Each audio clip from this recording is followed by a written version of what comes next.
नमस्कार, स्वदेश न्यूज के खास प्रोग्राम जनता मांगे जवाब में आपका स्वागत है। आपके साथ मैं हूं एस त्रिपाठी। जनता मांगे जवाब में आज बात बजरंग दल पर बैन लगाने की, उसकी सियासत की और उस पर उठ रहे सवालों की। बात बजरंग दल पर सियासी प्रहार की और बढ़ती तकरार की। जी हां, कर्नाटक के विधानसभा चुनाव के दौरान कांग्रेस ने अपने घोषणा पत्र में राज्य की जनता से वादा किया था कि आतंकी संगठन पीएफआई की तरह यहां भी बजरंग दल को तैनात किया जाएगा। कांग्रेस के घोषणा पत्र के इस मुद्दे को भाजपा ने भुनाने की पूरी कोशिश की, लेकिन वो कर्नाटक में कामयाब नहीं हो पाई। दूसरी ओर इस मुद्दे को लेकर देश भर में तमाम तरह की सियासत देखने को मिली। तमाम राजनीतिक दलों के नेताओं की बयानबाजी सामने आई।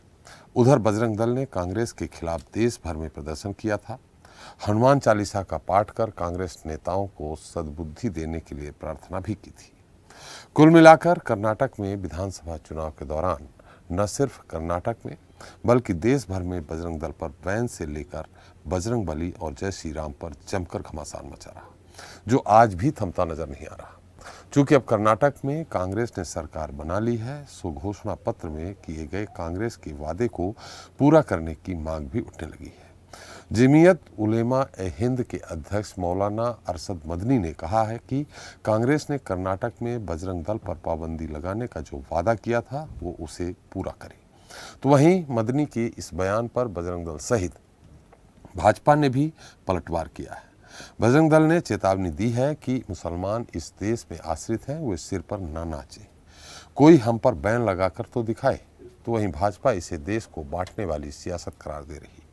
अब बजरंग दल पर बैन लगाने को लेकर हो रही इसी सियासत पर करेंगे चर्चा। सियासी प्रहार बजरंग दल पर तकरार।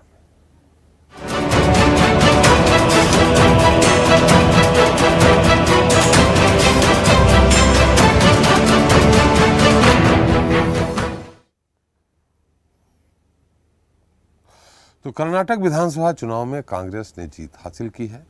सिद्धारमैया सीएम बन चुके हैं।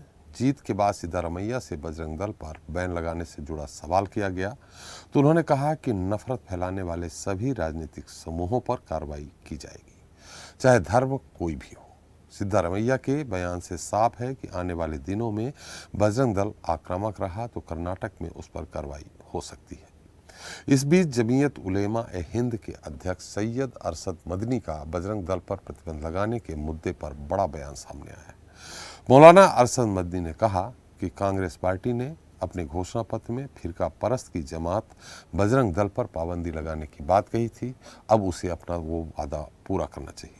मदनी ने यहाँ तक कहा कि यदि कांग्रेस ने यह फैसला 70 साल पहले लिया होता तो आज मुल्क बर्बाद नहीं होता।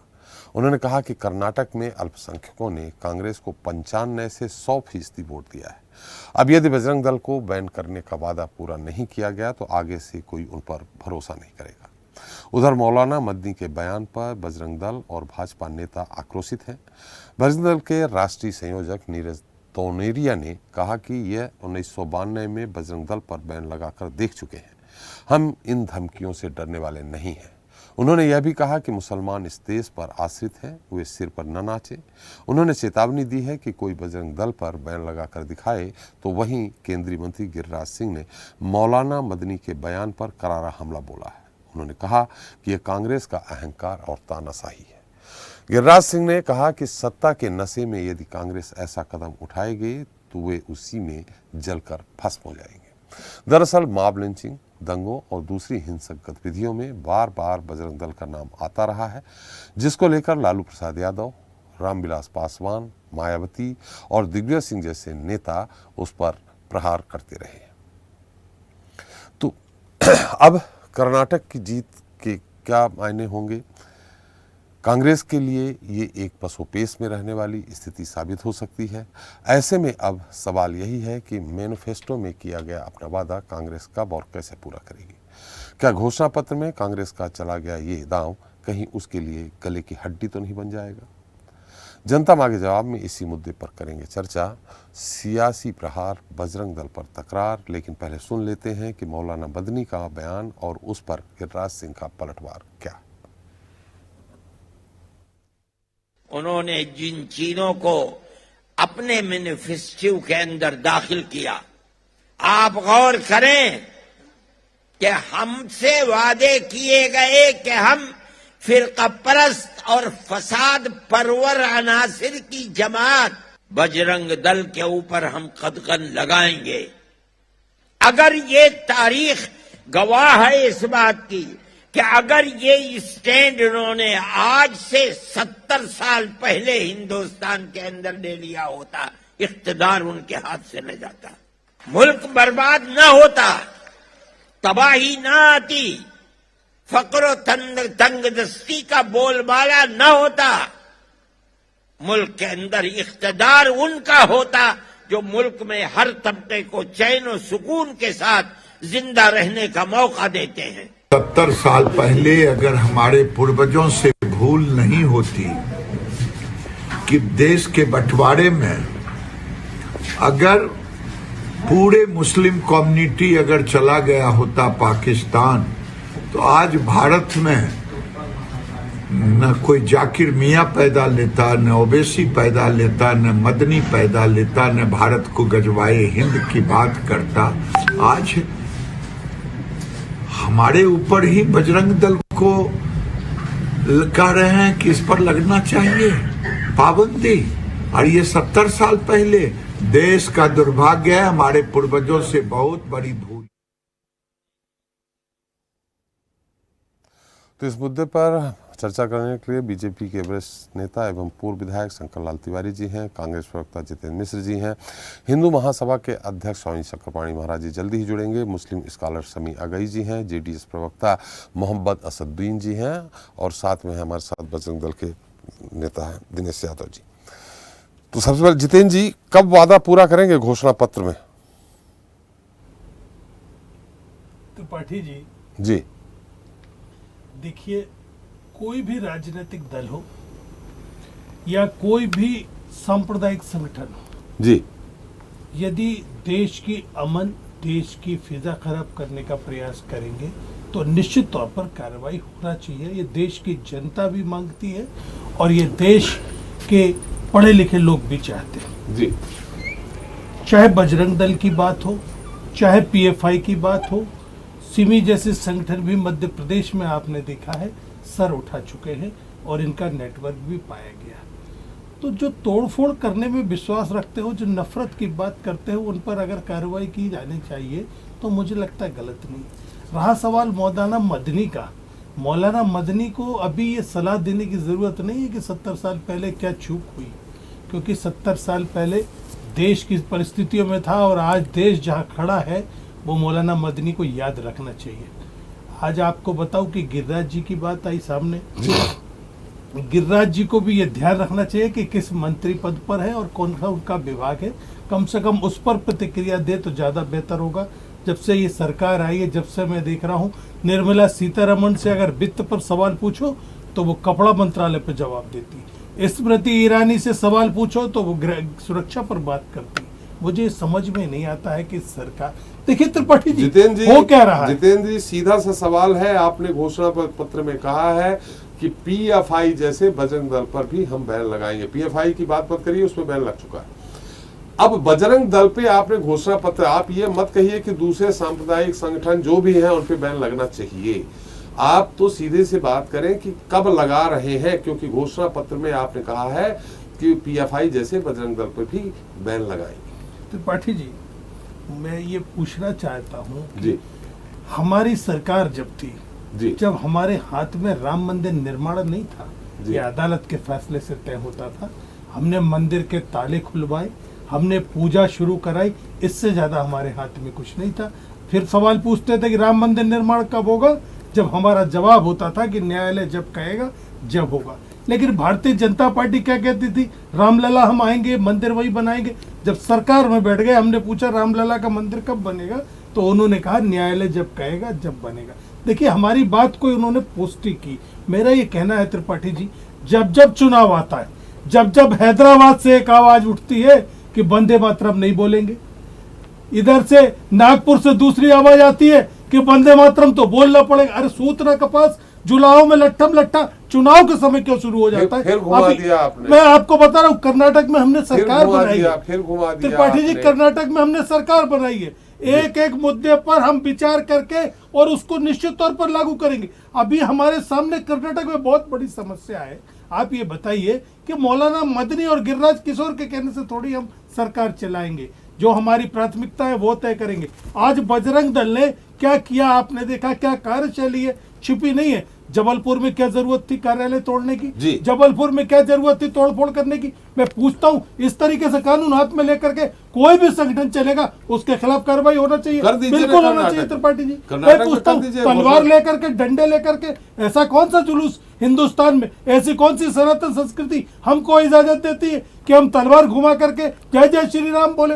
अरे ये तो सनातन तो कहता है सबई मिले सब दिन सब देशा, जापत जापट मिटे कलेसा। उस किसका सनातन धर्म है जो ये नहीं कहता है कि नमाज पढ़ने वाले दिन शुक्रवार के दिन अल्लाह मिलेगा, जो ये नहीं कहता है रविवार के दिन मोमबत्ती जलाने पर भगवान मिलेगा? वो कहता है सबको मिलेगा, सब दिन मिलेगा, सारे देश में मिलेगा। विश्व बंधुत्व की भावना से काम करने वाला सनातन और हिंदुस्तान की सारी बात कह दी जितेंद्र जी, लेकिन ये सवाल नहीं, इस सवाल का उत्तर नहीं मिला कि कब लगाएंगे बैन। घोषणा पत्र में आपने लिखा हुआ है। त्रिपाठी जी, हमने मध्य प्रदेश के घोषणा पत्र में लिखा था किसानों की कर्ज माफी करेंगे 2 लाख तक की। अब हमसे आज सवाल हो रहे हैं कि किसानों की कर्ज माफी 2 लाख तक की क्यों नहीं हुई? हमने कहा 27 लाख किसानों की कर्ज माफी हुई, तो कहते नहीं साहब पूरी क्यों नहीं हुई? अरे 15 महीने की सरकार, 3 महीने की आचार संहिता, 12 महीने की सरकार से पूछ रहे हैं। अभी हमें शपथ लिए हुए जुमा 4 दिन हुए, आज प्रतिबंध की बात शुरू हो गई। देखिए प्राथमिकताएं और भी हैं, प्राथमिकताओं में यह भी है, लेकिन मेरा यह कहना है आज देश के सामने निश्चित तौर पर निश्चित तौर पर त्रिपाठी जी, आज देश की ये व्यवस्था है, देश की मांग है कि शांति प्रिय देश भारत, यदि इसमें इस तरीके का माहौल, इस तरीके की फिजा बिगाड़ने की कोशिश की जाएगी तो चाहे मौलाना मदनी हो और चाहे गिरिराज जी हैं, इनके खिलाफ कदम उठाने में भी सरकार कांग्रेस की देर नहीं करेगी। बहुत कुशल प्रवक्ता हैं आप जितेंद्र जी। अंत तक मैंने सवाल पे सवाल किया, लेकिन आपने उत्तर उधर न घुमा के दूसरी, कभी राम मंदिर चले जाते हैं, कभी दूसरी तरफ चले जाते हैं। चलिए असुद्दीन साहब, मेरी आवाज आ रही है आपको? जी आ रही है। असुद्दीन साहब देखिए, हो सकता है आपकी 36 से 19 सीटें आ गई, घट गए, मतलब आप कांग्रेस पूरी बहुमत में चला गया। जो राजनीतिक विश्लेषक कहते हैं वो यही कहते हैं कि भारतीय जनता पार्टी का तो मत कम नहीं हुआ, उनका vote percentage as it is रहा जो पिछली बार रहा, 104 सीटें जब उनकी आई थी, लेकिन इस बार 64 सीटें में टिक गए आके। तो अब इन स्थितियों में निश्चित तौर पे यही आंकलन लगाया जा रहा है कि जो अल्पसंख्यक पूरा मतदाता है वो पूरी तरह से कांग्रेस में चला गया, यानी आपके वोट परसेंटेज में कटौती कांग्रेस ने की है। अब घोषणा पत्र के अनुसार जेडीएस का क्या कदम है कि क्या बजरंग दल पे बैन लगना चाहिए या नहीं, क्या कहते हैं आप, जैसा कि कांग्रेस ने घोषणा पत्र में कहा था? त्रिपाठी जी, जहां तक जनता दल सेक्युलर की बात है, ये बात सही है कि हमारा वोट परसेंटेज कम हुआ है जी। और कम होने के बाद ये ट्रांसफर कांग्रेस को हुआ है, लेकिन ये वोट ट्रांसफर बीजेपी को नहीं हुआ है जी। बीजेपी की तरफ वोट नहीं गया, और सिर्फ अल्पसंख्यक ही नहीं, तमाम अपना वोक्कलिगास, लिंगायत, कुरुबास, तमाम कम्युनिटीज का वोट ट्रांसफर हुआ है, और वो ट्रांसफर हुआ है किसी और पार्टी की तरफ, बीजेपी की तरफ नहीं गया है। पहली चीज ये है। अब दूसरा ये कि जहां तक ये बजरंग दल पे पाबंदी का मामला है, और देखिए हमारी पार्टी उसूली तौर पे किसी भी संगठन पर पाबंदी के खिलाफ है, क्योंकि कोई संगठन पे अगर आप पाबंदी लगाते भी हो तो उसके बाद किसी और नाम से वो सारे लोग किसी और नाम से एक कोई संगठन बनाएंगे और ये शुरू हो जाएगा। अगर बजरंग दल जहां पर, हाँ, और बजरंग दल का रिकॉर्ड रहा है, ग्राहम स्टेन्स के मामले में हो उड़ीसा में, या फिर बाबू बजरंगी, जो बंदा सिर्फ अपने बजरंग दल के कनेक्शन की वजह से बजरंगी नाम लग जाता है, आगे उनका रिकॉर्ड आपके सामने है। बजरंग दल की जो एक्टिविटीज है वो सारी चीजें अपनी जगह है, लेकिन उसके लिए बैन करना ही क्या जरूरी है? इलेक्शन से पहले कांग्रेस ने ये बैन का एक शोशा छोड़ा, उनको कुछ पॉलिटिकल जो है ना उससे माइलेज लेना था, एडवांटेज लेना था। बहुत सारे कवानीन मौजूद हैं, आप उन्हीं कानूनों के तहत उन पर उनकी पाबंदियों पर रोक लगा सकते थे, आप लगा सकते थे, लगाना चाहो लगा सकते हो। सरकारें एक छोटी सी बात पर इंडिविजुअल्स पे यूएपीए लगा देती हैं, जब करना हो तो तो जब आप अगर बजरंग दल की एक्टिविटीज पे को कंट्रोल करना चाहते हो तो बहुत सारे कानून मौजूद हैं, उन्हीं कवानीन का सख्त इंप्लीमेंटेशन आप करेंगे तो ये हो सकता था। लेकिन आपने जो है ना वो ना करते हुए बस एक बजरंग दल पे पाबंदी का एक शोषा छोड़ा जो पॉलिटिकल माइलेज लेने के लिए था। और जब उन्होंने ये कहा है उन्हें हिम्मत करके आगे बढ़ना चाहिए और बजरंग दल पे बैन लगाना चाहिए जब उन्होंने प्रॉमिस किया है तो। इन प्रिंसिपल हम जो है ना अपना बैन्स वगैरह के खिलाफ में है। जो अवेलेबल कवानीन है उनका सही इस्तेमाल करते हुए किसी भी जो है ना गलत गतिविधियों पे रोक लगाई जा सकती है अगर इच्छा शक्ति हो तो। जी, निश्चित तौर पर रोक लगाई जा सकती है, लेकिन विपक्षी दल होने के नाते आपको कहना चाहिए कि घोषणा पत्र में तुमने वादा किया है तो करो, क्योंकि जिस तरह से मदनी जी ने कहा है कि पूरे अल्पसंख्यक मत 95 से 100% कांग्रेस को चले गए जो आपको भी मिलते हैं। हालांकि आप तैमूर के आसपास सीमित थे, वहीं से आपकी 36 में से 30 सीटें उसके आसपास से आई थी दक्षिण कर्नाटक से। तो इन स्थितियों में बीजेपी तो ये भी कह रही है कि तैमूर आक्रांता हैं, लुटेरे रहे हैं। टीपू सुल्तान शायद आप कह रहे हैं। सॉरी टीपू सुल्तान। जी जी जी जी। तो देखिए अपना त्रिपाठी जी, जहां तक टीपू सुल्तान की बात है, ये जो है ना भाजपा वाले और उनके सारे जो है ना अलाइड जो संगठने हैं उनके पास क्योंकि फ्यूचर का कोई विजन नहीं है जी। वो आगे की बात कभी नहीं करते, फ्यूचर की बात नहीं करते, ये माजी में जीना चाहते हैं, पास्ट में जीना चाहते हैं। और उसके बाद उसके लिए बहुत सारी इनके पास किस्से कहानियां मनगढ़ंत कहानियां भी हो जाती हैं। टीपू सुल्तान को लाया जाता है और ये कहा जाता है कि उरी गौड़ा और नंजे गौड़ा ये दो वक्कलीगा सिपाही थे, इन्होंने टीपू सुल्तान को मारा, टीपू सुल्तान अंग्रेजों के खिलाफ लड़ते हुए नहीं मारे गए। ये किस्से कहानियों में विश्वास वोकालिंगा समुदाय के लोगों ने मारा। हाँ, वक्कलीगा समुदाय के दो नाम बताते हैं, ये उरी गौड़ा और नंजे गौड़ा जी। इन लोगों ने मारा। अब यहाँ पे मुझे बड़ा फख्र महसूस होता है अपने राज्य के लोगों पे कि जब ये चीजें भाजपा की तरफ से फैलाई जाने लगी तो वक्कलीगा संघा उनका जो कंप्लीट उनकी एक कमेटी है वक्कलीगा लोगों की, उन लोगों ने ऐलान किया और बीजेपी को वार्न किया कि झूठ बोलना बंद करें, अगर आप बंद नहीं करते हो तो यहाँ पे वक्कलीगा कम्युनिटी का जो सबसे बड़ा मठ है आदि चुंचनागिरी मठ, वहां के स्वामी कौन से अपने निर्मलानंद स्वामी और दूसरे जो है ना अपना नंजावधूत स्वामी, इनकी लीडरशिप में हम तुम्हारे खिलाफ प्रोटेस्ट करेंगे। तो यहाँ की कम्युनिटी खुद भी, यहाँ के लोग खुद भी ऐसी चीजों के खिलाफ हैं और इन लोगों ने उनको वार्न किया था। तो अब ये जो है ना, अब और दूसरी एक भाजपा की प्रॉब्लम ये है कि वो हिस्ट्री पढ़ना नहीं चाहते, जस्ट हिस्ट्री लिखने का शौक है इन लोगों को। और इन लोगों ने यह तक ऐलान कर दिया था कि मैं फिल्म बनाएंगे उरी गौड़ा और नंजे गौड़ा के ऊपर। वो मुनि रत्ना नाम के इनके एक जो है ना एमएलए हैं, बाद में फिर उनको भी पीछे हटना पड़ा, वक्कलीगा कम्युनिटी का जो बैकलैश आया उसके बाद देखा नहीं मैं फिल्म नहीं बना रहा हूं। तो ये अपनी कोशिशें करते हैं भाजपा के मित्र, और क्योंकि फ्यूचर का विजन नहीं है इसलिए पास्ट में जीते हैं और लोगों को पास्ट में जीने की तालीम देते रहते हैं लोग। चलो जितेंद्र जी सुन लीजिए, उनका कहना भी है जेडीएस का जिसके साथ कभी आपने सरकार बनाई थी कि अगर आपने वादा किया है तो आपको बैन लगाना चाहिए। हालांकि वो इसमें नहीं है। शंकर लाल तिवारी जी हमारे साथ हैं। तिवारी जी मेरी आवाज आ रही है आपको? जी जी जी। तिवारी जी ठीक है, आप तो कहेंगे ही कि बैन लगा के तो देखें, ये तो बीजेपी के लोग कह ही रहे हैं, लेकिन सवाल यहाँ है, गिरिराज जी कह रहे हैं कि 70 साल पहले बड़ी भूल हुई थी, सारे मुसलमानों को यहाँ से खदेड़ देना था, चले जाना था। आपके केंद्रीय मंत्री हैं। मैं पहले अपनी एक बात कहूं फिर आपकी बात का उत्तर भी देता हूं। अपनी बात क्यों कहेंगे, मेरी बात का उत्तर दीजिए ना। मैं आपकी बात का उत्तर इसी से जोड़ के दे रहा हूं जी सर। जी जी जी जी। देखिए आज दाढ़ी सफेद कम दिख रही है। मियां मदनी के बयान ने जी ये साबित कर दिया जी कि कांग्रेस ने जो घोषणा पत्र में जोड़ा था बजरंग दल को प्रतिबंध लगाने की बात, जहां उसने मुस्लिम तुष्टीकरण के लिए जोड़ा, उनके वोटों को लुभाने के लिए जोड़ा जी। और मदनी जैसे जो देशद्रोही लोग हैं जो हमेशा इस तरह की बातें करते हैं आपस में लड़ाने की, ऐसे लोगों को खुश करने के लिए ही उन्होंने और वचन पत्र में अपने या संकल्प पत्र या घोषणा पत्र जो भी बनाया हो, ये साबित हो गया कि उन्होंने किन तत्वों को खुश करने के लिए बजरंग दल को जबरन पीएफआई के साथ नाम जोड़ा था।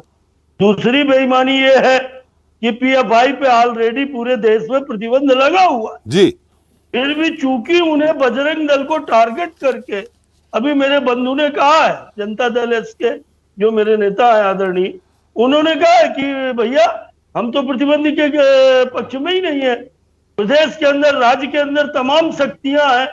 यदि कोई हिंसक गतिविधियों में भाग लेता है, कोई अपराध करता है, कोई किसी को हिंसा करता है तो या फिजा बिगाड़ता है, तो उसके ऊपर राज्य सरकार के पास कानून एवं कार्रवाई कर सकता है, और इसलिए हम प्रतिबंध की जरूरत नहीं समझते। ये भी एक कर्नाटक के उस दल का कहना है जो कहीं ना कहीं त्रिकोणात्मक शक्ति बनाता रहा है कर्नाटक में।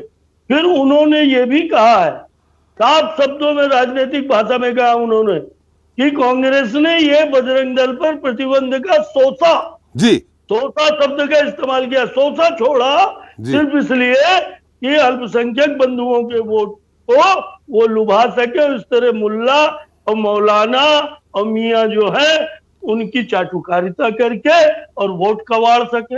ये स्पष्ट हो गया। अब आपके सवाल का उत्तर था, आपने कहा कि हम तो कहेंगे कि बजरंग दल पर प्रतिबंध लगा करके तो देखें। जी बिल्कुल कहेंगे जी, इसलिए कि बजरंग दल एक प्रखर राष्ट्रवादी संगठन है। अपराध अगर कहीं करता है, कोई हिंसा करता है, ऐसा बजरंग दल का कहीं एजेंडा नहीं है, कहीं मैनिफेस्टो नहीं है। बजरंग दल के सदस्यों का कई बार मॉब लिंचिंग में नाम आया है। के सदस्यों का इसमें भी नाम आया है कि उन्होंने लड़की को जिंदा जला दिया और भून दिया होटल के और उसमें भट्टे में। तो क्या करें, मध्य प्रदेश में भी तमाम नाम आए सरला मिश्रा वगैरह के। इससे पूरी कांग्रेस को क्या कहेंगे? बजरंग दल एक प्रखर राष्ट्रवादियों का संगठन है, उसमें संत महात्मा भी जुड़े हुए हैं। अरे ये कब की, आज से 90, 92, 93 की बात आप क्यों जोड़ रहे हैं कि होटल में भूंस दिया, क्या कर दिया, जो भी है वो एक अपराधी थे, वो कोई संगठन नहीं थे, वो एक अपराधी थे।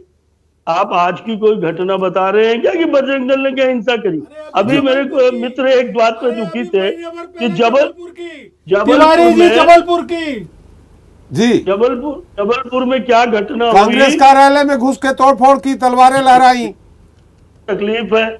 मैं ये पूछ रहा हूँ कि आप तमाम बातें करते हैं जो सिर तन से जुदा करें जी, जो ऐसे नारे लगाते हैं, आप मंदिर का नारा लगाते हैं, रामलला हम आएंगे, मंदिर वही बनाएंगे, आप भी हमारा विरोध करते थे, तारीख नहीं बताएंगे, है ना? तो ये बातें तो ठीक थी, तारीख तो अदालत के फैसले ने बताया है, आपने भी नहीं बताया। सिर से तन से सिर जुदा करने की बात करते हैं, उनके बारे में कांग्रेस अपना नजरिया नहीं देती। उनके बारे में जो अन्य बड़े धर्मनिरपेक्ष दल हैं वो उनके बारे में कभी कुछ नहीं बोलते कि ये बहुसंख्यक यहाँ हिंदू है, यहाँ सनातनी है, और यहाँ पर यदि कोई संगठन विदेश से पोषित होकर के सिर तन से जुदा करने की बात करता है तो कांग्रेस को उसकी भी निंदा करनी चाहिए। सर तिवारी जी, सवाल है कि पीएफआई पर जब प्रतिबंध लगा हुआ है देश के अंदर जी, तो घोषणा पत्र में ये मकड़ जाल, ये झूठ परोसने की जरूरत कहाँ थी? अभी एक बात और मैं कह लूं, तिवारी जी एक सवाल का उत्तर हमारे दे दीजिए। हमारे सवाल, तिवारी जी आपने कहा कि अल्पसंख्यक वोटों को पोलराइज किया, ये सब घोषणा पत्र में कह के, कुल मिला के अकेले अल्पसंख्यक मतों से तो जीते नहीं है कांग्रेस। उन्होंने अगर घोषणा पत्र में कहा कि बजरंग दल पे हम प्रतिबंध लगाएंगे और बहुमत के साथ सरकार बना रहे हैं, तो वहां की जनता स्वीकार कर रही है कि बजरंग दल पे हाँ पर प्रतिबंध लगना चाहिए। नहीं, आप ठीक कह रहे हैं, पर चुनाव का गणित आप मुझसे ज्यादा अच्छा जानते हैं। अरे 3 बार विधायक आप बने हैं, गणित मैं कहाँ से जानता हूँ? भैया आप ही सबके आशीर्वाद से बने, कोई अपने से कोई कुछ सीख के नहीं आता। त्रिपाठी जी आपने हमको हमेशा बहुत सिखाया है, अरे भी सबसे सीखना चाहते हैं। क्यों भैया, आज दाढ़ी सफेद नहीं दिख रही है, हमारे ऊपर क्यों वार कर रहे हैं आप? भर गांव घूम रहे थे, काहे को मेरे को जबरदस्ती रगड़ रहे हो आप? मेरे को उत्तर दे लेने दो। मैं आपने सवाल किया था कि क्या सवाल था आपका? हमने कहा बहुमत से कांग्रेस सरकार आ गई है, घोषणा पत्र में कहा है। मतदाताओं से, ठीक है ना? आप देखिए वोट परसेंटेज, हमारा वोट परसेंटेज कम नहीं हुआ, मुश्किल से 2.23% कम हुआ। 4 जी। अब इस वोट परसेंटेज में हर विधानसभा में, आप इसको इस ढंग से नहीं कह सकते माननीय त्रिपाठी जी, हर विधानसभा में बैलेंसिंग वोट होते हैं, और अगर वो एकदम से और ट्विस्ट कर जाए, एकदम से वो टर्न अप हो जाए किसी एक तरफ, तो देख लीजिए वोट हमारे और कांग्रेस के लबे जाम हैं, पर सीटें हमारी उनकी जमीन और आसमान बनी हुई हैं। तो ये बात इस ढंग से जो आपने कही, मेरे को लगा कि मुझे कहना चाहिए, मैंने कहा मैं आपका खंडन नहीं कर रहा जी। मैं एक बात और कह रहा हूँ कि अभी एक बात और आई मदनी साहब की, जिसमें हमारे जेडीएस के नेताजी भी बोले हैं, और उन्होंने ठीक कहा कि 70 साल पुरानी बात करने का कोई मतलब नहीं है।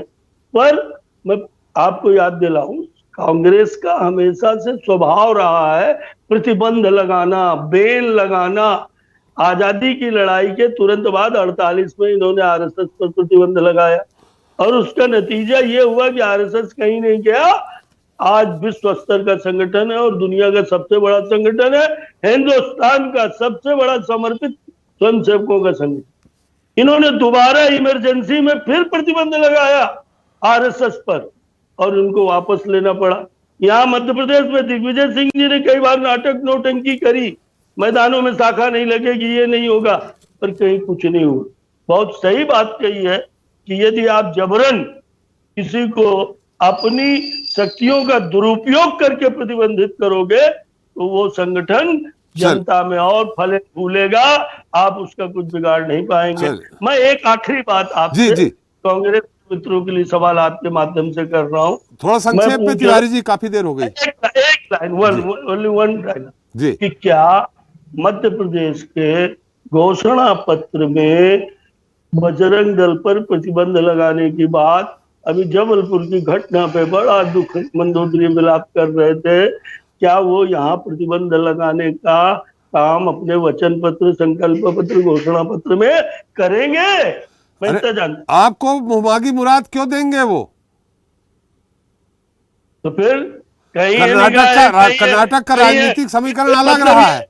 मतलब यही ना हुआ कि कहीं ये निगाहें, कहीं ये निशाना। हमको तो सिर्फ वोट की दुकान चलाना, देश को लड़ाना, सांप्रदायिक सद्भाव बिगाड़ना और दूसरे पर कहीं निगाहें कहीं निशाना आपने भी खूब किया है, लेकिन आप सफल नहीं हुए। प्रधानमंत्री जी जय बजरंग बली के साथ अपने भाषण की शुरुआत करें, ये कहीं भी निगाहें कहीं भी निशाना नहीं है। हमने गैस सिलेंडर दी तो सबको दी, हमने मकान बनाने का कानून बनाया, प्रधानमंत्री आवास सबके लिए बनाया, हमने किसान को 6,000 रुपए देने की बात करी, सबको दी, हमने कोरोना का वैक्सीन फ्री लगवाया, सबको लगाई। हमारे यहाँ कोई जाति संप्रदाय का मतलब नहीं है, हमारे यहाँ गरीब गरीब है, हमारे यहाँ मजलूम मजलूम है, हमारे यहाँ देश का एक एक नागरिक, चाहे वो जिस जाति संप्रदाय। चलिए तिवारी जी, आ गई आपकी बात, आ गई, तो हमने लाभ पहुंचाया। चलिए, आप हमारी सरकारों के साइकिल बांटी मध्य प्रदेश में, हमने अल्पसंख्यक बेटियों को भी साइकिल दी। जी, ये वो कानून तो सबके लिए एक है। हमारे साथ मुस्लिम स्कॉलर हैं अगस्ती जी। कांग्रेस नहीं बनाती है कानून, कांग्रेस ने 70 कांग्रेस ने कहा केवल अल्पसंख्यक को दे दिया है, बहुसंख्यकों को नहीं दिया। अब आपको डिटेल कभी विषय रख लीजिएगा तो मैं इस पर आप बता दीजिए ना, लेकिन खैर आपके पास आता हूँ, मुद्दा बहुत मैं बता रहा हूँ कि इन्होंने हमेशा अनुसूचित जाति, अनुसूचित जनजाति और अल्पसंख्यक बंधुओं को लुभावनी बातें करके और उनको लॉलीपॉप थमा करके अपना वोट बैंक बना के रखा। वो तो काशीराम जी आ गए तो उनने नोच खाया इनकी अनुसूचित जाति जनजाति, और ये जनता दल यस वगैरह आ गए, मुलायम लालू आ गए, मायावती आ गई, तो इनने अनुसूचित जाति और संख्यक भी नोच डाले। चलिए तिवारी जी, अभी बहुत सारे सवाल हैं, बहुत सारे आ गए। तिवारी जी बहुत देर हो गई, बहुत सारा हमने लंबा चौड़ा धारा प्रवाह है, आपने अपनी बात कह ली, लेकिन ये सवाल का उत्तर नहीं आया कि आखिर आप हार गए तो कर्नाटक में कहीं न कहीं जनता ने कांग्रेस को पसंद किया, भले घोषणा पत्र में उन्होंने बजरंग दल पर प्रतिबंध लगाने की बात कही होगी। भैया स्वीकार किए मेरे राष्ट्रीय अध्यक्ष ने, हम हार गए। जी चलिए तिवारी जी, हमारे साथ समी अगई साहब हैं, मुस्लिम स्कॉलर हैं। अगई साहब, मेरी आवाज आ रही है आपको? अगई साहब, मेरी आवाज आ रही? आ रही है जी। अगई साहब, जैसा कि बहस छिड़ी हुई है, मदनी साहब ने कहा है कि भाई पूरे 100% लगभग वोट अल्पसंख्यकों के यानी मुस्लिम समुदाय के गए हैं, तो अब प्रतिबंध लगाना चाहिए। दूसरी तरफ बात और आ रही है, कांग्रेस थोड़ा सा, हम चाहे जितेंद्र जी हों या इसके पहले और भी कई हमारे साथ कांग्रेस प्रवक्ता आए, घुमा फिरा के बात हो रही है। वो कह रहे हैं सभी ऐसे संगठन जो देशद्रोह की बात करते हैं, देश को तोड़ने की बात करते हैं, सब पे लगेगा। अकेले बजरंग दल, अरे घोषणा पत्र में सिर्फ बजरंग दल की बात आई थी, आपने कहा था प्रतिबंध लगाएंगे। जेडीएस 36 से 19 सीटों पे आ गई, सारे वोट कांग्रेस की तरफ चले गए। क्या कहना है आपका? त्रिपाठी, सबसे पहले तो आपको मेरा नमस्कार और पैनल में बैठे हुए सभी साथियों को नमस्कार जी। मैं अभी सभी विद्वान प्रवक्ताओं को सुन रहा था जी। और विशेषकर अभी तिवारी जी ने हमारे जो, थोड़ा आप अपने स्पीकर पास में रख लीजिए, आवाज कम आ रही है, स्पीकर पास में रख लीजिए। जी तिवारी जी ने अभी जो प्रस्ताव किया, जी, कोई जिससे पुरानी बातों को उन्होंने दोहराया, कोई नई बात जो आप सवाल उनसे कर रहे थे उसको उन्होंने कोई जवाब नहीं दिया। जी। सवाल यह है कि मौलाना अरशद नकवी साहब ने बॉम्बे में अभी उनका जो अधिवेशन हुआ जी, उसमें उन्होंने कांग्रेस को जो जगाया है कि आपने कर्नाटक विधानसभा के चुनाव में जो ऐलान किया था जी, कि हम जब सत्ता में आएंगे तो बजरंग दल और पीएफआई पे प्रतिबंध लगाएंगे। जी। पीएफआई पे लगा हुआ है प्रतिबंध पहले से। मेरा मानना यह है कि अभी जुमा 4 दिन भी नहीं हुए हैं और कर्नाटक में सरकार का गठन हुआ है जी। ऐसे में इतनी जल्दबाजी अरशद नकवी जी को नहीं करनी चाहिए थी। दूसरी बात यह है कि जिस प्रकार से देश की एकता, अखंडता और संप्रभुता और सांप्रदायिक सौहार्द बिगाड़ने में अगर कोई भी संगठन अपनी भूमिका निभाएगा तो उसके खिलाफ सरकार को सख्त से सख्त कार्रवाई करनी चाहिए। जहाँ तक बजरंग दल पर प्रतिबंध की बात है तो कर्नाटक सरकार केंद्र सरकार को रिकमेंड करेगी जी। और उस पर जब केंद्र सरकार कोई एक्शन लेगी तब इसका पता लगेगा जी। अभी ये कहना जल्दबाजी होगी कि कर्नाटक सरकार प्रतिबंध लगाने के लिए कोई अपनी गुजारिश, कोई अपना प्रार्थना पत्र या कोई ऐसी रिकमेंड केंद्र सरकार को भेजे जब तक कि उसकी भूमिका कोई संदिग्ध नजर नहीं आती। अभी हमारे तिवारी जी सारी बातें इधर उधर की कर रहे थे, मकान दिए, सिलेंडर दिए, ये दिए, वो दिए। भाई मेरे, अगर बजरंग दल रचनात्मक संगठन है तो मैं इससे पहले भी अपने तिवारी जी से कई सवाल कर चुका हूँ कि बुलंदशहर के अंदर योगेश राज जो बजरंग दल का जिला संयोजक था, उसके ऊपर जो आरोप है जो इंस्पेक्टर सुबोध कुमार की हत्या में वो शामिल था। बलराम सिंह यादव ध्रुव सक्सेना मध्य प्रदेश में ऐसा इसके लिए काम कर रहे थे। उड़ीसा में धीरेन्द्र सिंह की हत्या में भैरव सिंह का हाथ था। क्या मोहसिन सिंह के नाम पर नाफेज रेप की हत्या कर दी जाती है गाय गौ हत्या के सुरक्षा के नाम पर, तो इस पर तिवारी जी का कोई ध्यान नहीं आता। वो देशभक्त संगठन कह रहा हूँ ना कि इसमें व्यक्तिगत रंजिश के मामले थे। जो देश के तिवारी जी आप ही के पास आ जाए, उनकी बात आ जाए। वो मुझसे पूछ रहे हैं ना कि मेरे जवाब, ये व्यक्तिगत रंजिश के मामले थे, स्थानीय झगड़े थे उनके, जिनकी बात ये गिना रहे। जी, अघई साहब की बात आ जाए, तिवारी जी आप ही को मैं बोल दूंगा, आप उत्तर दे दीजिएगा। अघई साहब की बात आ जाए पूरी। वो मैं जो कहना चाहता हूँ कि बजरंग दल एक सेवा सुरक्षा संस्कार वाला संगठन है और उसकी रचनात्मक गतिविधियां हैं। तो जो मोहसिन सिंह के नाम पर लोगों की जान ले लेना समझे और ध्रुव सक्सेना, बलराम सिंह आईसा के लिए जासूसी कर रहे थे, बुलंदशहर में योगेश राज ने जो है इंस्पेक्टर का कत्ल कर दिया। ध्रुव सक्सेना बजरंग दल से नहीं जुड़े थे समी साहब। ध्रुव सक्सेना को संघ से जोड़ा गया था, बीजेपी से, न कि बजरंग दल के से। मैं बलराम सिंह की बात कर रहा हूँ। मैं बलराम सिंह की जो सारी व्यवस्थाओं में और मध्य प्रदेश सरकार में भारतीय जनता पार्टी की सरकार रहते ही 11 लोग गिरफ्तार हुए थे जी। और वो आज तक मतलब उसकी जांच भी चल रही है, जो जेलों में भी बंद है जी। मेरा कहने का मतलब यह है कि देश के अंदर भाईचारे को खत्म करने के लिए कोई भी संगठन अगर इस प्रकार की गतिविधियां करता है तो केंद्र सरकार और प्रदेश सरकार को इन सब पे पाबंदी लगानी चाहिए और देश का माहौल बनाना चाहिए। आज देश के अंदर धर्म संसद के नाम पर नरसंहार करने की घोषणा होती है और उस पर कोई कार्रवाई नहीं होती। इससे अल्पसंख्यक समुदाय में एक संदेश जाता है कि देश उनको किस दर्जे का नाम। समी साहब, थोड़ा आपका ऑडियो ठीक नहीं आ रहा आज। आप हमेशा अच्छा आता था, आज पता नहीं क्या वजह है, आपके स्पीकर में कोई खराबी है, ऑडियो अच्छे नहीं आ रहे हैं आपके। आज वो बोल भी नहीं पा रहे मन से ना। चलिए, आप तो मन से बोल रहे हैं ना समी साहब। समी साहब, मेरी आवाज आ रही? चलिए, हमारे दिनेश यादव। दिनेश जी, बजरंग दल पे प्रतिबंध, आप तो बजरंग दल लगाए, आप लोगों ने कही दिया है कि पूरे देश में हम देख लेते हैं कैसी हिम्मत है बजरंग, लेकिन जो जबलपुर में किया आप लोगों ने, अरे कर्नाटक में घोषणा पत्र में प्रतिबंध लगाने की बात करते हैं और यहाँ के जबलपुर कार्यालय में आप लोग हमला करते हैं। क्या ये बजरंग दल का काम है? कानून हाथ में लेना, तलवारें घुमाना, पूरा कार्यालय तोड़फोड़ कर देना? त्रिपाठी जी, मेरी आवाज आ रही है आपको? हाँ, मैं आ रहा हूँ सभी साहब, फिर से आ रहा हूँ आपके पास। जी जी, नहीं मैं कह रहा था 10 सेकंड में बात नहीं, समी साहब, समी जी, साहब, जी, एक मिनट यादव जी, थोड़ा सा समी साहब की बात पूरी हो जाए। समी साहब अपनी बात पूरी करें संक्षेप में, लेकिन सबसे पहले आपका मत, आप मुस्लिम स्कॉलर हैं, आपका मत, अगर कांग्रेस ने घोषणा पत्र में ये कहा और उसका राजनीतिक लाभ हुआ तो ऐसी स्थिति में प्रतिबंध लगना चाहिए कि नहीं लगना चाहिए? ठीक है, रिकमेंड करके भेजो केंद्र सरकार में, लेकिन आपने 5 जो आपकी प्रमुख बातें थी उनको तो आपने पहली कैबिनेट में ओके कर लिया, फिर बजरंग दल पे क्यों नहीं आपने रिकमेंड करके भेजा केंद्र सरकार को?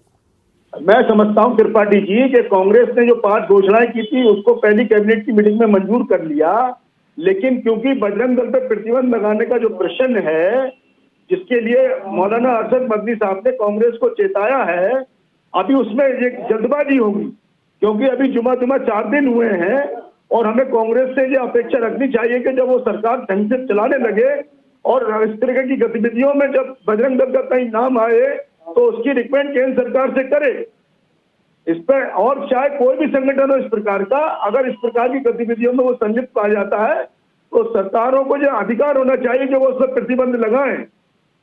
चलिए, प्रतिबंध मतलब आप जुमे 4 दिन क्यों बोल रहे हैं आप? अरे भाई, 5 जैसे प्राथमिकताओं के साथ आपने किया, इसको भी कर देते तो आपको जो जेडीएस के सीटें कम कर दी, वोट परसेंटेज कम कर दिया, आपने बहुमत से सरकार बना ली। मदनी साहब यही कह रहे हैं कि 100% वोट मिल गए, इस कारण सरकार बन गई, तो फिर इस पे देरी क्यों कर रही है कांग्रेस? कि ये निर्णय जल्दबाजी में नहीं लिए जाते हैं जी। उन्होंने कांग्रेस को चेताया है, उन्होंने कांग्रेस को बताया है कि आपने जो ऐलान किया था, जो घोषणा की थी, उसके इम्प्लीमेंटेशन पे काम करिए, लेकिन मेरा मानना है कि अभी इसमें जल्दबाजी होगी। चलिए, अभी इसमें क्योंकि जेडीएस की सीटें कम हो गई, मुस्लिम समुदाय ने 95% अपना वोट इसी आधार पर नहीं दिया है। मुस्लिम समाज ने सिर्फ इसी आधार पर वोट नहीं दिया कांग्रेस को कि वो प्रतिबंध लगाएगा। मुस्लिम समाज ने उसकी गुणदोष के आधार पर आकलन किया और उसके बाद कांग्रेस को वोट दिया। सिर्फ इसीलिए कांग्रेस को वोट नहीं दिया कि वो सिर्फ बजरंग दल पर प्रतिबंध लगा देगा। छोटा सा सवाल, छोटा सा उत्तर चाहेंगे। कुल मिला के आपका नजरिया क्या है कि प्रतिबंध लगना चाहिए? आपने बहुत सारे उदाहरण बजरंग दल के बता दिए हैं कि कौन कौन अपराध में शरीक थे बजरंग दल के सदस्य। लगना चाहिए कि नहीं लगना चाहिए? मैं त्रिपाठी जी इतनी बात कह रहा हूं कि देश की एकता, अखंडता, संप्रभुता, सांप्रदायिक सौहार्द खराब करने में जो भी संगठन अगर अपनी कोई भूमिका दिखाता है तो ये तो संविधान में पहले से है भाई, उस पर प्रतिबंध लगना चाहिए। इसके लिए नई घोषणा करने की क्या जरूरत है? ये संविधान में पहले है। पीएफआई पे बैन लगा हुआ है, अगर बजरंग दल की भूमिका संदिग्ध पाई जाती है तो उस पर प्रतिबंध लगना चाहिए। आपकी नजर में संदिग्ध है कि नहीं? नहीं, मेरी नजर में भाई ये तो गतिविधियां जो मैंने अभी आपको सब गिनाई, जबलपुर का उदाहरण दिया, बलराम सिंह का उदाहरण दिया, योगेश राज का उदाहरण दिया, तो मतलब लगना चाहिए, मतलब लगना चाहिए, बिल्कुल लगना चाहिए। चलिए, अगर इस प्रकार की गतिविधियों में संलिप्तता है तो लगना चाहिए। चलिए, हम दिनेश जी अपनी बात पूरी करें। सभी जी बात आ गई आपकी, बजरंग दल के हमारे नेता हैं साथ में। जी दिनेश जी, शांत रहेंगे। मौलाना अरशद मदनी जी का जो बयान जबलपुर में जो किया दिनेश जी, वो क्यों किया?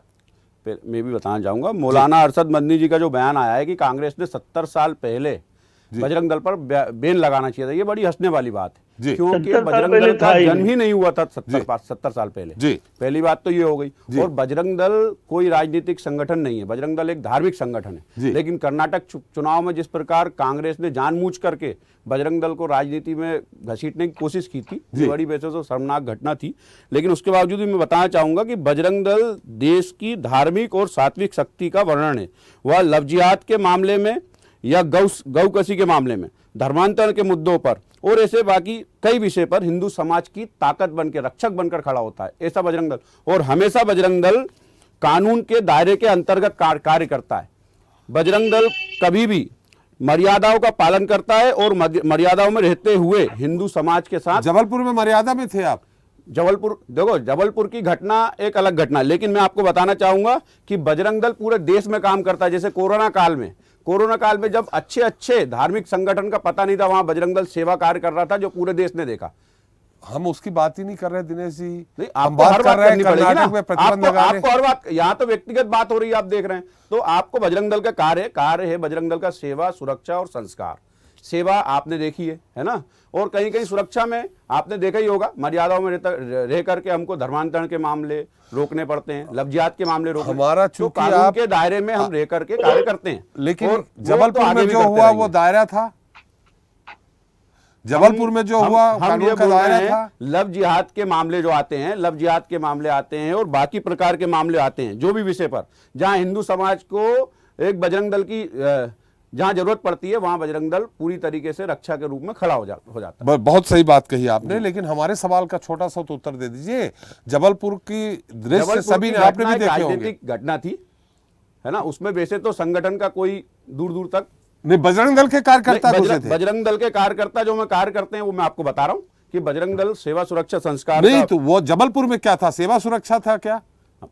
आपने, मैं क्या बोलना चाहता हूं ये भी आप समझिए कि बजरंग दल को जबरन घसीटना जाता है। अब जैसे आपने बताया कि कर्नाटक चुनाव में जो ये घोषणा पत्र में लिखा गया, ये सही था कि आप तो ये बताइए कि बजरंग दल पर, और कांग्रेस की बात कर रहे हैं अपन कांग्रेस की बात कर रहे हैं, तो कांग्रेस वही संगठन है जो सिम्मी जैसे आतंकवादी संगठन पर जब विरोध, वो प्रतिबंध लगाया जा रहा था, जब उसी का विरोध ये कांग्रेस ने किया था, आपको जानकारी है ना। ऐसे ही 1992 में जबरन बजरंग दल पर प्रतिबंध लगाया गया और उसी को सिद्ध नहीं कर पाने के बाद यही कांग्रेस ने उसको रद्द किया, ये भी आपको जानकारी है। हम जब हमें जानकारी हमारी दुरुस्त नहीं है, हम मान लेते हैं, आपने बढ़िया बताया। हम जबलपुर वाली जानकारी, एकमात्र जानकारी मेरे पास है जो मैं आपसे पूछ रहा हूं कि बकायदे बजरंग दल के सदस्य वहां गए, तोड़फोड़ की, ये क्या उचित है? 50 मामले देश में होते हैं जिसमें जबरन पे बजरंग दल का नाम घसीटा जाता है, लेकिन कार्यकर्ता नहीं थे। सुनिए, आपके कार्यकर्ता सुरक्षा कार्य होता है, कई बार उसको नहीं देखा जाता। जिस प्रकार एक कुछ छोटी मोटी घटना पूरे देश में 50 प्रकार की होती होगी, लेकिन किसी एक घटना पर जोर देना यह भी ठीक नहीं है। और सेवा सुरक्षा का काम जो बजरंग दल को करना चाहिए वो बाकायदा कानून के दायरे में रह करके बजरंग दल करता है। चलिए, बहुत बढ़िया। जितेंद्र जी, बजरंग दल के कार्यकर्ता नहीं थे जबलपुर में, ये आपके साथ दिनेश यादव जी बैठे हैं, वो कह रहे हैं। मैं इसका उत्तर देना चाहता हूँ। कोई विशेष, चलिए तिवारी जी, आप ही के पास आ रहा हूँ। तिवारी जी आ रहा हूँ, एक बात का उत्तर देना चाहता हूँ। हाँ, एक मिनट, जितेंद्र जी से पूछ लूं, दोनों का आप आधा सेकंड में मैं इस बात का उत्तर देना चाहता हूँ। जवाब मैं दे रहा हूँ, दे दो। जवाब मैं दे रहा हूँ जी। इसमें दिनेश यादव से तो मुझे कुछ नहीं कहना है जी, लेकिन इसमें शंकर लाल जी को शर्म आ रही होगी कि किस तरीके से बजरंग दल के कार्यकर्ताओं ने जबलपुर में कार्य किया और उस कार्य को लेकर बजरंग दल सेवा सुरक्षा का भी काम करता है। कोई एक घटना को खड़गे को सोनिया को आना चाहिए, किसी एक संगठन, एक राष्ट्रीय संगठन पर प्रतिबंध लगाने की बात करनी, क्योंकि 50 प्रकार की सुरक्षा की जब हिंदू समाज को जरूरत होती है। दिनेश जी, आपने अपनी बात कह ली, आपने अपनी बात कह ली। मैंने आपको भरपूर सुना। मेरा ये कहना है कि आज आप जबलपुर की घटना को कह रहे हैं, वो एक अलग घटना है, वो राजनीतिक घटना है। अरे शंकर लाल जी से सवाल उठता है, आप तो अभी नए हैं, आपको तो अभी बजरंग दल के सिद्धांत मालूम नहीं। अच्छा, लेकिन शंकर लाल तिवारी जी को आज शर्म आना चाहिए। किस बात की पैरवी कर रहे थे वो? को आना चाहिए, पैरवी कर चाहिए। मुस्लिम तुष्टीकरण। तिवारी जी, आप ही के पास आ जाऊंगा, जितेंद्र जी की बात आ जाए। सुनिए तो, अरे तो नाम लेके हम आपसे पूछ लेंगे। आपके ऊपर आरोप लगा रहा हूं, आपने कहा तुष्टीकरण की राजनीति कांग्रेस ने की। अरे आप ये देखिए कर्नाटक के परिणाम, 89 सीटें लिंगायतों की थी, 45 पे समर्थन दिया। दलित वर्ग की सीटें थी, समर्थन दिया। अभी शमी आ गई, कह रहे थे कि मुस्लिम समाज ने बजरंग दल के प्रतिबंध पे वोट नहीं दिया है जी, उन्होंने गुण 200 के आधार पर वोट दिया है। हिमाचल में आपका प्रोपोगंडा नहीं चला, इसलिए आप सरकार नहीं बना पाए। कर्नाटक में बजरंग बली को मंचों पर बिठा दिया लाके, प्रधानमंत्री ने, इसके बाद जनता ने नहीं सुनी। क्यों? क्योंकि आपके पास विकास के नाम पे कुछ नहीं है, सिर्फ इसी तरह का प्रोपेगेंडा। गुजरात में अगर प्रधानमंत्री इतनी सभाएं नहीं करते, हाथ जोड़ते, गली गली नहीं फिरते, तो गुजरात मॉडल भी समझ में आ जाता क्या होता है। चलिए, तो आप वहां ये देखिए भी तो हाथ जोड़ा कि तो पर खाली नहीं हुए लोग सफल। बोकालिंगा की बात नहीं है, खाली लिंगायत की नहीं है, खाली मुस्लिम नहीं है, दलित नहीं है, सारे के सारे समाजों ने कांग्रेस के शासन पर मोहर लगाई है। चलिए जितेंद्र जी, लेकिन बजरंग दल पे आप प्रतिबंध लगाएंगे कि नहीं लगाएंगे? अभी पैरवी कर रहे थे, ध्रुव सक्सेना आपके संगठन से जुड़ा हुआ व्यक्ति है। अरे पुरुलकर भूल गए, जो डीआरडीओ में काम करता है और पाकिस्तान का एजेंट है, जासूसी करने का काम आपके संगठन के लोग करते, आजादी के पहले भी करते थे। आज फिर उस चीज को प्रमाणित हो रहा है कि आपके संगठन के लोग जितेंद्र जी बिल्कुल मैं मान लेता हूं आपकी सारी बात कि उनके संगठन के लोग जुड़े, लेकिन आपने अपना घोषणा पत्र, जैसे छत्तीसगढ़ में शराबबंदी आज तक चुप है आपकी कांग्रेस, उसी तरह आप बजरंग दल को आप ये सोच रहे हैं कि चिट भी मेरी पट भी मेरी, हम अल्पसंख्यकों को खुश भी कर लें और बहुसंख्यकों को नाराज भी न करें।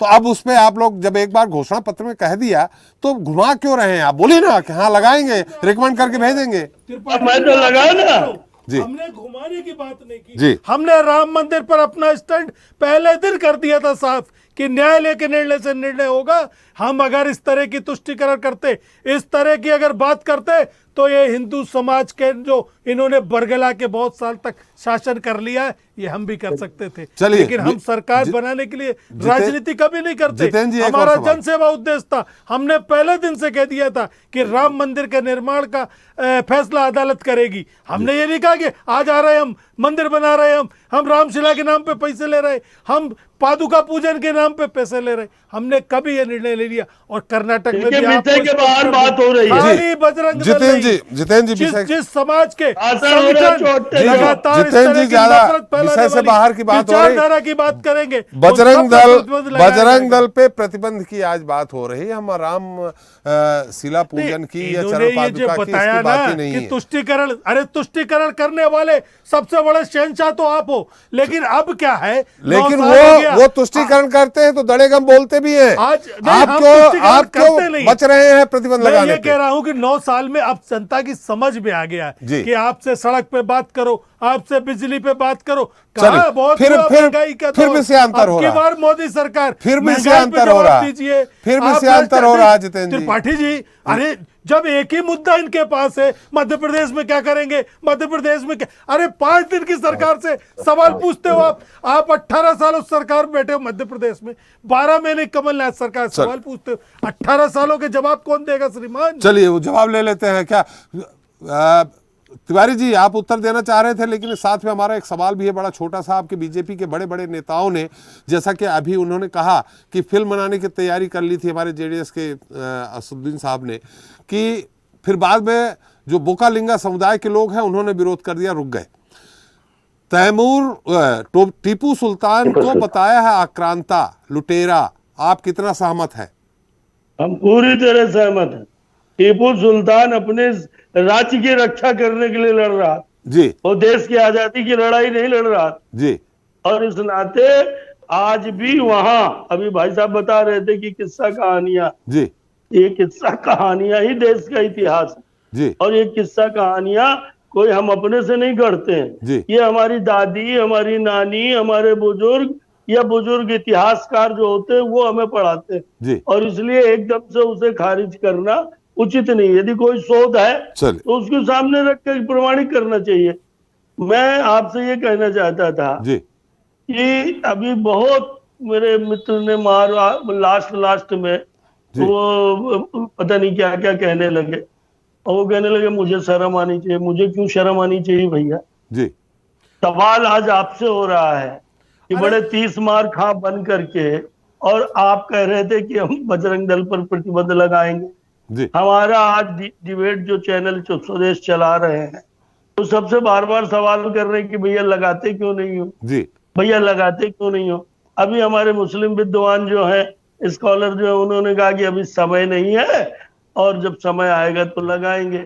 अभी बजरंग दल के प्रतिनिधि ने ये भी बताया कि आपको जब चुनाव लड़ने का समय आता है तो आप तुष्टीकरण के लिए पहले भी ये कर चुके हो 1992 में आप प्रतिबंध बजरंग दल पे लगा चुके हो और न्यायालय में साबित नहीं, खुद ही आपको अपना समेटना पड़ा, खुद उठाना पड़ा अपना किया हुआ।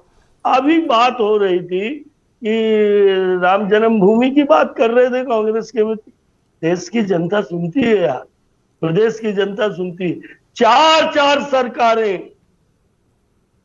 खाने वाले राम मंदिर के मामले को लेकर के चुनी हुई जनता की सरकारें, लोकतंत्र के कलंकियों। तुमने यूपी की, एमपी की, दिल्ली की, राजस्थान की 4 सरकारें उस दिन गिराई थी जिस दिन बाबरी ढांचा गिरा। उस सरकार के दिल्ली की कि हिमाचल प्रदेश की? नहीं, हिमाचल की, हो सकता है धोखा हुआ हो। Please, thank you. Himachal, Rajasthan, Madhya Pradesh, 4 सरकारें, चुनी हुई सरकारें। धूमल की सरकार थी, धूमल की सरकार हिमाचल में थी, कल्याण सिंह की उत्तर प्रदेश में थी, मध्य प्रदेश में पटवा की थी और भैरव सिंह शेखावत की राजस्थान में थी। 4 आज आप राम जी के भक्त बन रहे हो, कहीं जनेऊ टंग लोगे, कहीं चादर चलाने लगे। तिवारी जी मैं आपको थोड़ा सा रोकूंगा। आपके ही पक्षकार हमारे साथ अध्यक्ष हिंदू महासभा के स्वामी चक्रवाणी साहब जी जुड़ गए हैं। चक्रवाणी साहब, मेरी आवाज आ रही है? चक्रवाणी साहब, मेरी आवाज आ रही? लगता है उससे संपर्क नहीं हो पाया। एक बात मुझे कहनी थी, तो समय कम है। तिवारी जी आपकी बात आ गई जी। जबलपुर में एक बात देखिए, क्रिया की प्रतिक्रिया होती है जी। जब अनावश्यक पीएफआई जैसे संगठन के ऊपर जिस पर प्रतिबंध लगा था उसके साथ बजरंग दल को घसीटने का पाप किया गया। चलिए तो कुछ लड़कों ने सामने आ गई, तिवारी जी ने स्वीकार कर लिया पेट में दर्द हो कि गया। अगर कहीं कोई प्रतिबंध की बात करेगा तो तलवार और चाकू से मुकाबला होगा। बस हमारा यही कहना था। तिवारी जी, आज आपने स्वीकार किया है कि बजरंग दल एक ऐसा संगठन है जो प्रतिक्रिया में चाकू और तलवार चलाता है, जो लट्ठी चलाता है, जो पत्थरबाजी करता है, जो मॉब लिंचिंग करता है। आपने स्वीकार कर लिया कि बजरंग दल एक इस तरीके का संगठन है जो डंडे से बात करता है, जो लठ से बात करता है, जो तलवार से बात करता है। चलिए समी साहब काफी देर से कुछ कहना चाह रहे हैं। आप दोनों सबसे रिक्वेस्ट है, समी साहब बहुत संक्षेप में, समय कम है।